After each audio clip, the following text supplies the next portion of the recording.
మీ అమ్మ కంటి చూపుతోనే చంపేసేటట్టుంది. రేఖ, నీకు ఫోన్ చేయాలని ఇలా నిన్ను తలుచుకున్నాను, నువ్వు వెంటనే వచ్చేసావు. చూసావా నాకు నీ మీద ఉన్న ప్రేమ పవరు?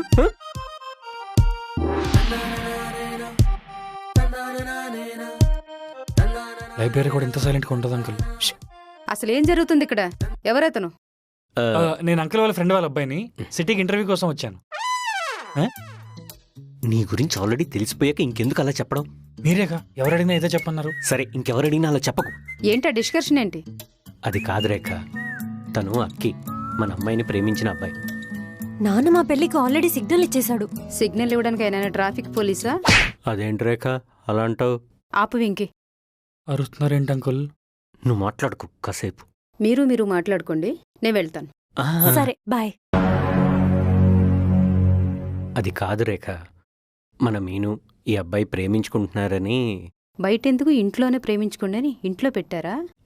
అలా గ్రేట్ కాదు. Father. My daddy's a hero. ఆపండి.